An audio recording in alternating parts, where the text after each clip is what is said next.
Okay, so graphing trig using radians is going to be the same as graphing trig using degrees. Instead of from 0 to 360, we're now going from 0 to 2 pi. So every trig graph, the best way to graph trig is to divide the period by 4, because trig graphs have 4 key points. So if we take the whole function and we divide it by 4, because that's 4 key points, you only really care about those 4 points, and you just kind of connect the dots artistically, and you graph your sinusoidal function.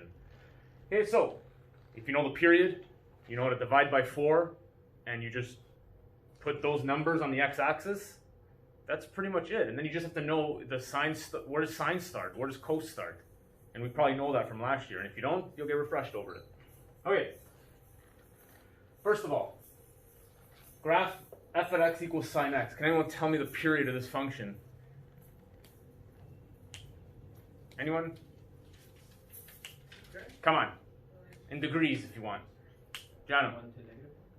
No, that's the range. Nice. That's the range. Tiago. 360? Yep. 0 to 360. Or now we say? 2 pi. 0 to 2 pi. 2 pi is the period. So I take the period. Period equals 2 pi. I divide it by 4. 2 pi divided by 4, pi over 2. This is my scale.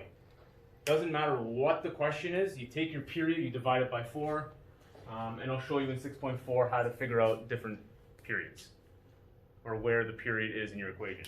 Okay, so now I have 4 key points, so I need 4 pi over 2s. I need pi over 2, 2 pi over 2, 3 pi over 2, 4 pi over 2. And that gets me to 2 pi, 4 pi over 2.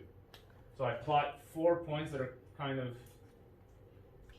nicely spread out, like that. And I just go, this is pi over 2. This is 2 pi over 2, also known as pi. This is 3 pi over 2. And this is 4 pi over 2. Okay, so notice the reduced fractions. I'm not putting 4 pi over 2 on my graph. Now, what I like to do in all trig is I like to graph a dotted line at my max and my min. Trust me, graph a dotted line at your max and your min. Maybe it doesn't make so much sense at 1, but when you have complicated transformations, it kind of tells you your range of where to draw. Okay, I know this goes from 1 to -1 because all trig functions go from 1 to -1 unless the amplitude is different, the a value in front of the function, but that's 6.4 stuff. Okay, so these 3 lines, my max, my middle, and my min, are really important because it tells me where I'm staying in between.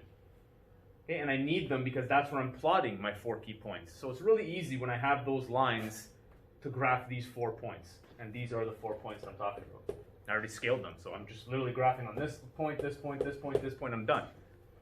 Now the last step is, where does sine start?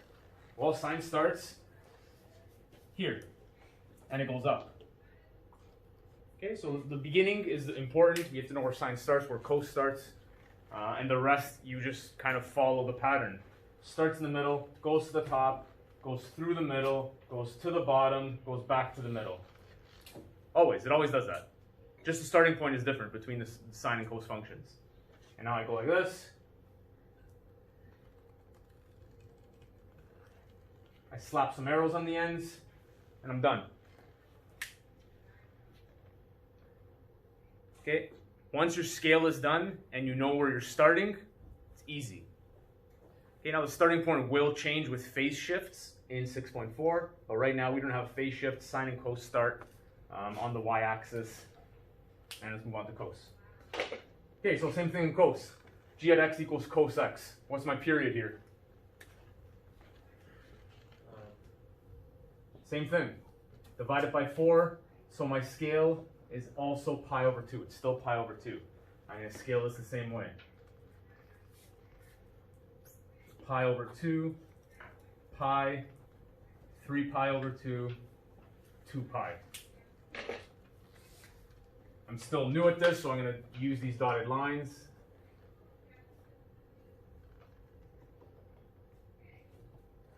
You can make it like a straight line if you want. It doesn't have to be dotted. Just do it like a shade lighter with your pencil. Okay, it tells me my range. I know I'm graphing every pi over 2. That's why I scaled it like that, just to make it easy. Where does cos start? Cos starts at the maximum. You need to know that. Sine starts in the middle, goes up. Cos starts at the maximum, goes down. Those are the only two differences. So from here, I follow my scale. And that's it. So from max, I go middle, minimum, middle, maximum, and I graph. Slap arrows on the end, done. Okay, this and this are the same. Okay, if you see, if I continue this blue line up here, I'm gonna have a cos graph. So a sine graph is really a cos graph, just shifted pi over 2 over. Okay, they're the same graph. If you zoom out, they're all gonna look sinusoidal, except tan. Tan is a little different. I don't know if you graphed tan in grade 11, you probably didn't, and then saw a graph and tripped out. But graphing tan is tricky only because there are asymptotes. Remember, tan is a ratio of sine over cos. So if my period, I don't know if you know the period of tan, in this case, the period is actually just pi. But we're going to scale it in the same way as these ones, just to see the difference. I'm still going to use pi over 2.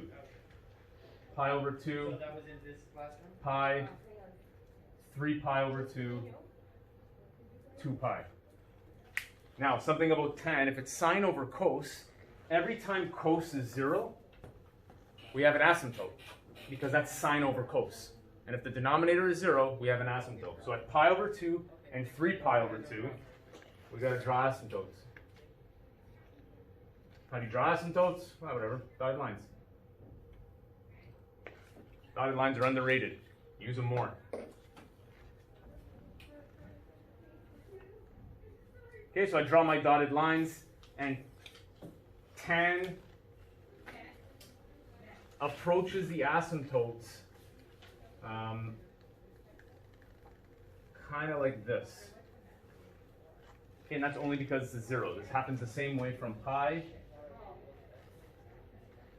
And it almost looks like a cubic function in between these points. Okay, I don't really need this part because I'm only graphing it to 2 pi. Put arrows everywhere. And this is my tan graph. Now, how do you graph a tan graph? Well, I didn't even really explain anything. Well, for a tan graph, first of all, your range doesn't really matter because tan goes to infinity. It doesn't stop at 1 or -1. The number one thing you need with tan is finding out your asymptotes.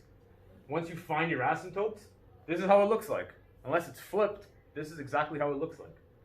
The point in the middle of your asymptote is your 0.